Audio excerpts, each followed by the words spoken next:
वो बाहर इनको खबर मिल गई है कि इनकी जो भाषा है वो दिल्ली के साउथ ब्लॉक और नॉर्थ ब्लॉक में सुनी जाती है।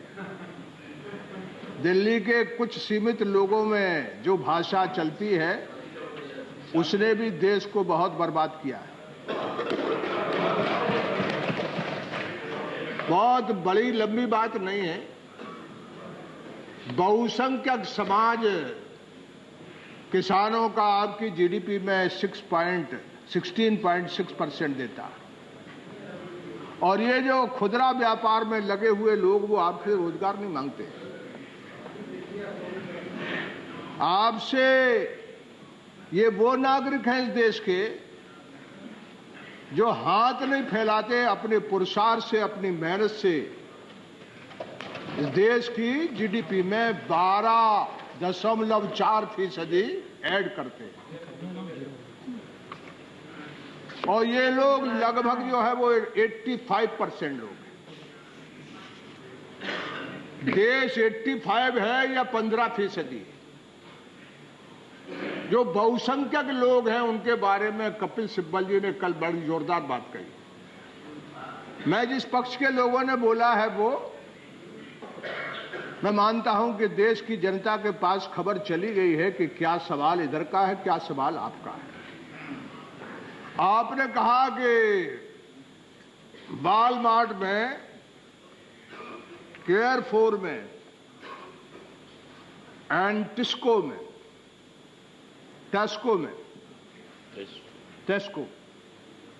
इसमें सिर्फ साइकिल वाले कहां जाएंगे? अरे स्कूटर वाले कहां जाएंगे इसमें? मैं आपसे कहूं कि हमने इस देश को 2 हिस्सों में बांट दिया। एक भारतवर्ष है जो 20 वर्ष में मुट्ठी भर लोगों के हाथ में कपिल सिब्बल साहब, हमारा आपके बीच में कोई फर्क नहीं है, कोई अंतर नहीं। एक बात का अंतर है कि आप 2 भारत बना दिए। एक भारत की आपको चिंता है, आपको बाजार की चिंता है। आपने कल व्यथा कही कि बाजार तो चौपट हो गया है, यह शब्द नहीं कहा आपने। शेयर मार्केट की भी नहीं, जीडीपी, अर्थव्यवस्था। और अर्थव्यवस्था के लिए सबसे ज्यादा यह सरकार जीडीपी के लिए, जरूर जीडीपी के लिए होना चाहिए चिंतित। मैं नहीं कह रहा हूं नहीं होना चाहिए। मैं बाजार के बारे में मानता हूं कि दुनिया के बाजार और दुनिया को मिलने से अब रोक नहीं सकते। यह देश भी 5000 वर्ष का इसका बाजार है। यह जान लेना कि यह सभ्यता और चीन की सभ्यता दुनिया की बहुत पुरानी सभ्यता है।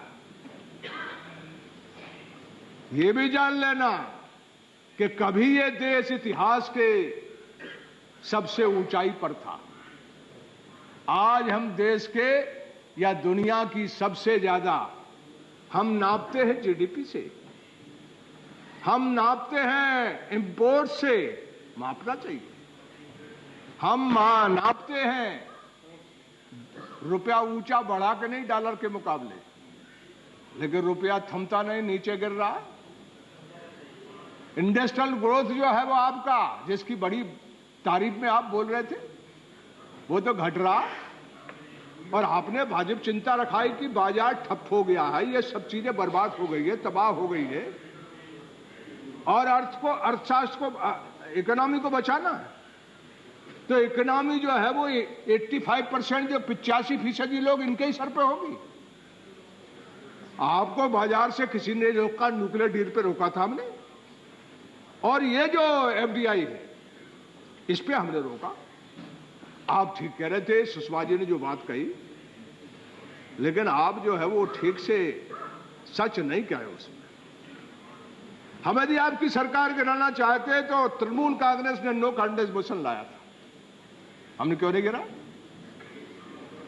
क्यों नहीं उनके साथ खड़े हुए? सरकार गिराने में हम एक बार औंधे मुंह गिर गए। अब आप पता नहीं कैसे गिरे, क्या गिरे, उस पर बहस जाऊंगा, झगड़ा होने लगेगा। लेकिन हम खुद खड़े खड़े यहां और मुझे मालूम था कि न्यूक्लियर डील जो है वो आपके आने वाला नहीं है, वो अमेरिका भाग गया। अरे इस मामले में नहीं आ रहा, वो कह रहा है कि शर्तें ऐसी कड़ी मत लगाओ, है ना, हमको कमाने दो, कोई गड़बड़ हो जाए तो फिर हमको भागने दो।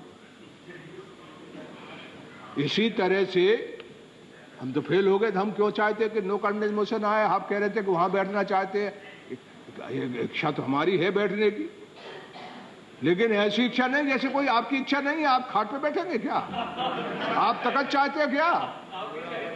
अरे राजनीति में हम कोई सन्यासी थोड़ी है। हम कहाँ कह रहे हैं कि हम वहां नहीं बैठना चाहते, लेकिन हम कोई गलत तरीके से नहीं बैठना चाहते। गलत तरीके से बैठते तो तृणमूल कांग्रेस के नो कॉन्फिडेंस मोशन पे आपके साथ खड़े हो जाते। इनके हम लाते। हमने अकेले एफडीआई के मामले में आपको कहा कि नहीं, कपिल सिब्बल जी वो चले गए, मनमोहन सिंह जी चले गए, सोनिया जी चली गई। मैं सोचता था कि आज मेरी बात वो जरूर सुनते। हाँ बता दे तो अच्छा है। मैं यही कहना चाहता हूं कि यदि हम आपको गिराना चाहते तो नो कॉन्फिडेंस मोशन के में जरूर साथ देते। ये नाराज हुए हमसे, ये बात करना बंद कर दिए। ये जो मुखर्जी है, क्या बनर्जी, ये हमको नमस्कार नहीं ले रहा। कल्याण बनर्जी ये अपना ही कल्याण करना चाहता, हम सबका नहीं करना चाहता। ये आपका जरूर किनारा लगाना चाहता था। हम भी ना किनारा लगाना चाहते। हम कहाँ चाहते हैं? हम जितने जल्दी चाहें उनको हटाना चाहते हैं आपको, लेकिन हटा नहीं पा रहे। तो देश बचाने के लिए हमने कहा कि एफडीआई जो बहुसंख्यक लोग हैं, जो एक खेती है जिसमें रोजगार है और एक ये खुदरा व्यापार है। कपिल सिब्बल जी, मैं शहर में भी रहा और गांव में भी रहा। मैं जब गांव में छिट्टी में जाता था तो मुझे वो टोकरी वाली फल लेकर के आती हुई सब्जी वाली दिखती है। सड़क पर जो है वो अमरूद जो है वो हरे पत्ते के साथ बिकते हुए, आम जो है वो हरे पत्ते के साथ बिकते हुए। लोगों ने 4 करोड़ कहा है, बिल्कुल गलत बात है। हमारे देश में हम गरीबों की संख्या नहीं पता लगा पाए, इसलिए खुदरा व्यापार के लोगों की भी संख्या को हम ठीक नहीं लगा पाते। ये 5 करोड़ लोग, ये रोज कमाते हैं, रोज उठते हैं और पेट का और भूख का जो पहिया है उससे बंधे रहते हैं। आप क्या चाहते हैं? ये बाजार जो है वो आता जरूर, लेकिन इस देश के सारे देश को मजबूत और ताकतवर बनाने के लिए, इस देश का पुरुषार्थ जगाने के लिए, लेकिन बाजार जब से आया है 2,75,000 किसान आत्महत्या कर लिया।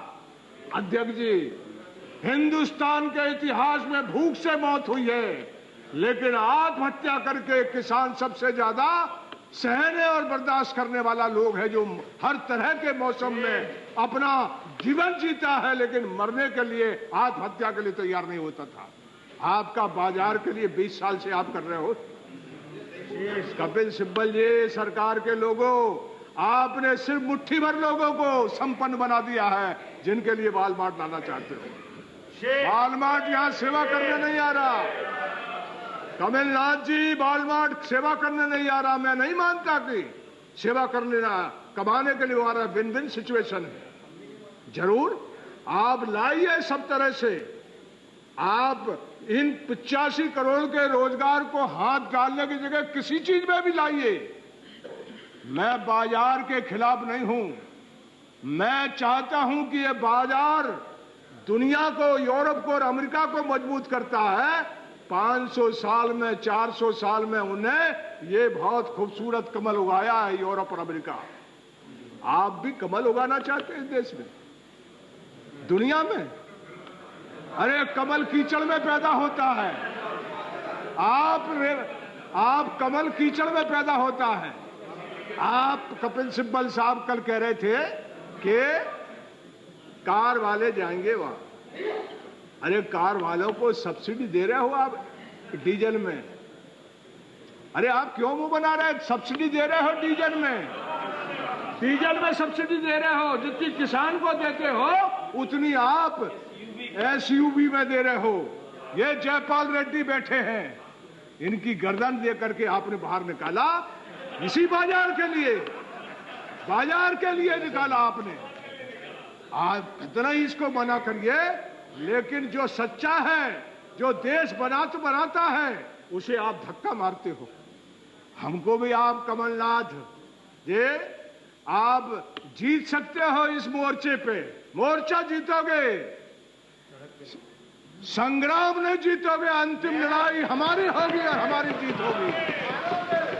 हम इस सरकार को एफडीआई रोल बैक नहीं करोगे तो इस सरकार का रोल बैक करेंगे। ये संकल्प है हमारा, ये संकल्प है हमारा।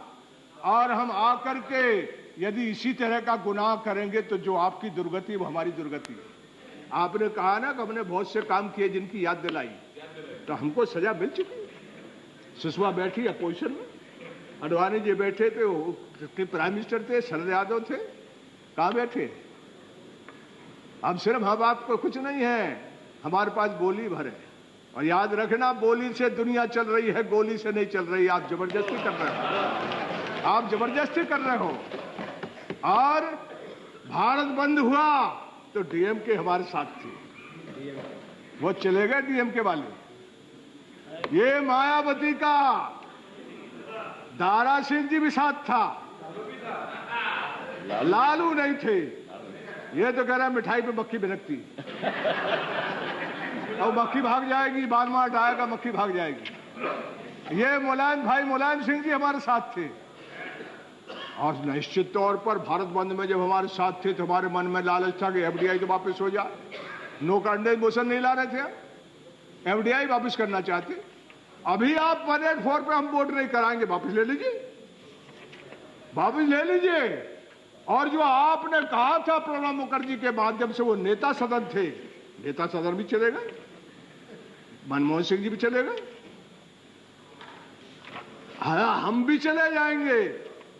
और यदि आप रहेंगे तो ऐसी हालत बुरी होगी। जो कल भाई मुलायम सिंह कह रहे थे कि कांग्रेस पार्टी को कभी इतना बड़ा धक्का नहीं लगा था जैसा एफडीआई के मामले में आपने छेड़ा है।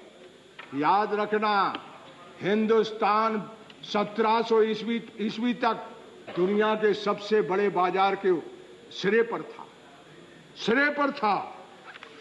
आप मेरी बात को जरूर कर लीजिए। और आपके जितने भी अर्थशास्त्री हैं वो फिर कभी आधे घंटे की डिबेट कर लीजिए। मैंने गहराई से इस देश के पतन को और इस देश के उत्थान को काफी गहराई से कोशिश की है। मैंने कहता कि संपूर्ण जानकारी मिल गई है। आपका फर्स्ट सेंचुरी में India's contribution to world GDP was 32.9%। चीन और भारत के बीच में मुकाबला था 1500 ईस्वी में। 1500 ईस्वी में it was 24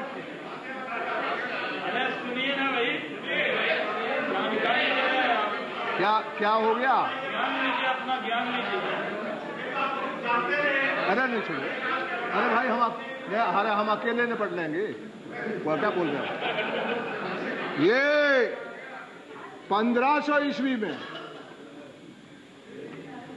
it was 24.5%.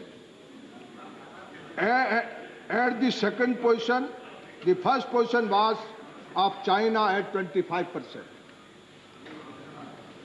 In 17th century, India was again at the first position, that is at the 24.4%. और आज जो है वो 64 साल की सरकार के बाद जीडीपी जो है वो टुडे आफ्टर 65 years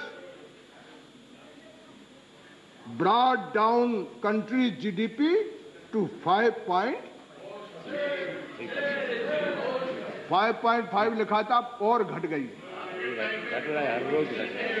मैं आपसे एक ही निवेदन कर रहा हूं कि कपिल सिब्बल साहब, आपके पास प्लानिंग कमीशन है, आपके पास बहुत अर्थशास्त्री, कभी 1 घंटे की बहस यहां करा लीजिए। हिंदुस्तान दुनिया के शिखर पर था, चीन और हिंदुस्तान, मुकाबला हमारे उनके बीच में था। जब हाथ शरीर का पुरुषार्थ था तो दुनिया में आगे थे। हां, हमारे समाज की विसंगति ने इस देश में विज्ञान की डेथ कर दी, आविष्कारों की डेथ कर दी। आविष्कार की मृत्यु हो गई, यहां आविष्कार नहीं हुए।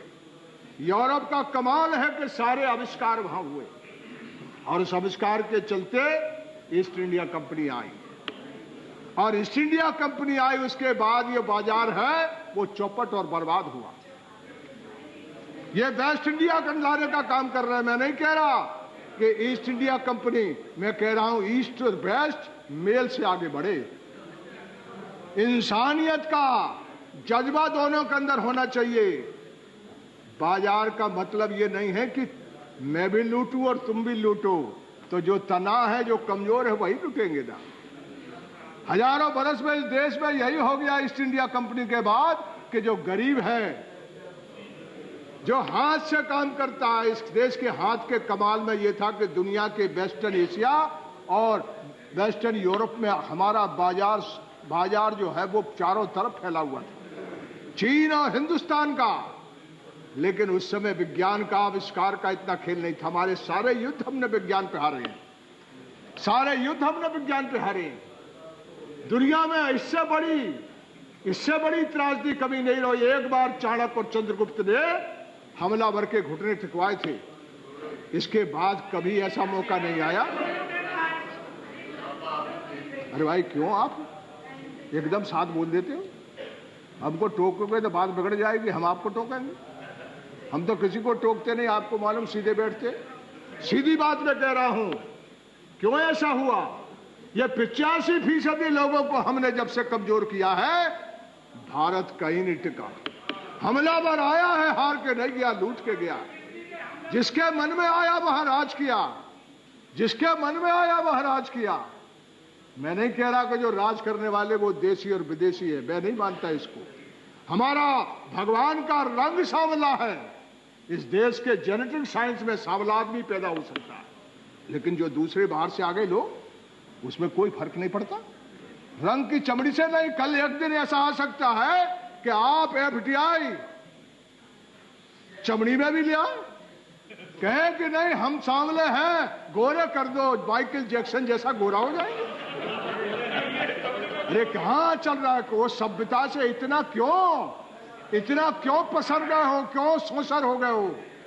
अरे महात्मा जी ने अपने पुरुषार्थ पे खड़े होकर के दुनिया को ये दिखा दिया कि गोली मारने से गोली खाना, गोली मारने वाले के लिए एक छटाक कलेजा चाहिए और गोली खाने वाले के लिए 1 टन कलेजा चाहिए। ये महात्मा जी ने दुनिया को बता दिया। क्यों हम अपनी ताकत को, मैं कह रहा हूं कि अपनी ताकत को, आपने मिनरल्स, 87 मिनरल्स है इस देश में, 87, दुनिया का 30 नंबर का देश है ये। आपने आयरन और मिट्टी के दाम भी नहीं बेचा, फोकट में बेच दिया। आप अपने यहां के जो मिनरल्स हैं, जो हिंदी में खनिज पदार्थ हैं, वो कहां तेल और कहां आपको तंग करता, कहां ये GDP आपकी कैसे नहीं बचती, बाजार कैसे नहीं बचता, आपका घाटा कैसे नहीं बचता। आपने अपने यहां जो ताकत है, हमारी जो ह्यूमन रिसोर्स है, उसके बारे में कभी सोचा नहीं? WTO में या दुनिया के किसी फोरम पे आपने ये नहीं कहा, आपने दुनिया के किसी फोरम में नहीं कहा कि आप सामान के लिए तो दुनिया में सब तरह का बाजार तैयार कर रहे हो, लेकिन इंसानों की आने जाने पर इस तरह की रोक क्यों लगा रहे हो? हमारा ड्राइवर यहां 4000 5000 में गाड़ी चला देता है, और अमेरिका का ड्राइवर यदि ज्यादा में लेता है तो हमारा ड्राइवर वहां जब चलाएगा तो क्या दिक्कत हो जाएगी? हमारा रसोईया कितनी पैगाम लेता है, कितनी तनख्वाह लेता है, और वहां का रसोईया? अरे भाई, ये कोई गजब बात है। मैं सोचता हूं कि महात्मा जी होते तो ये भी रास्ता निकालते। ये नहीं कह रहा कि इधर से उधर चले जाओ, रोक लगाओ, लेकिन इंसानों पर रोक कैसे लगाओगे? आप इंसान और आदमियों पर रोक कैसे लगाओगे? आप सामान के लिए तो खुला करना चाहते हो देश को, बाजार को। मैं आपसे एक बात कहना चाहता हूं कि हम वहां भी नहीं आना चाहते। जनता ताकत देगी तो जरूर वहां आएंगे, नहीं तो नहीं देगी तो फिर यहीं बैठेंगे। बहुत वर्षों से बैठे हैं, बहुत वर्षों से बैठे हैं, और कभी कभी हमको भी लगता है कि हम लोग यहां खड़े रहे और देश नहीं बन पाया। 65 बरस में किसान, मजदूर जो मेहनत करता, पसीना बहाता है, में समाप्त करें। पसीना बहाता है, वो तबाही और बर्बादी के कगार पर लेते गए। आप क्यों नहीं सब चीज में लाते हो?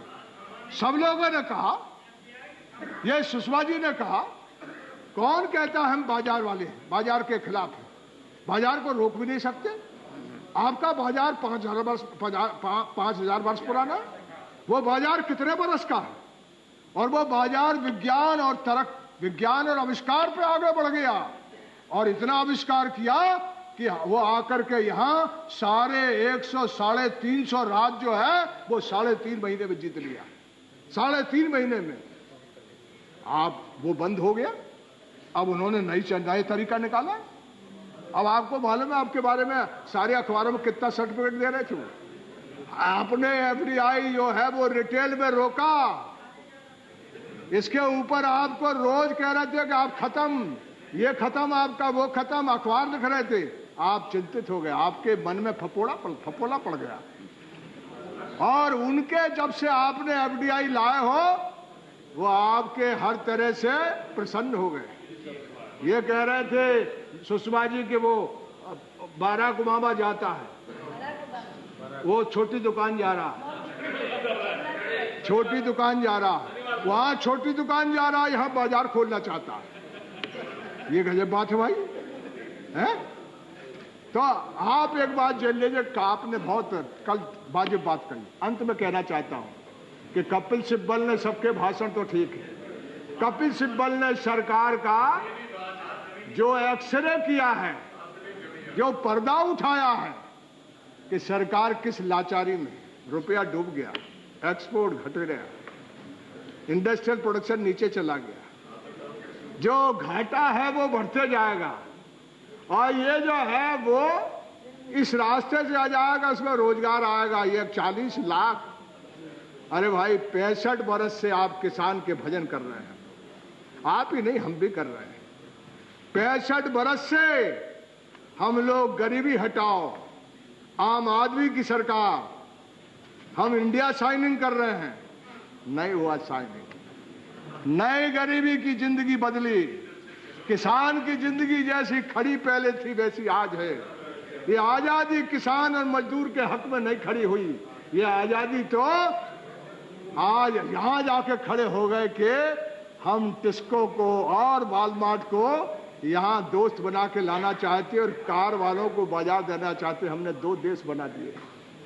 एक देश पैदल चलता है, एक देश साइकिल पर चलता है, एक देश दिन भर कमाता है और दिन भर खाने के लिए जीता है, और एक देश मौज मस्ती, होटल अलग, ट्रेन अलग, खाना अलग, बोली अलग, हर चीज अलग है उसकी। ऐसा भारत मत बनाओ, ये विकलांग भारत होगा।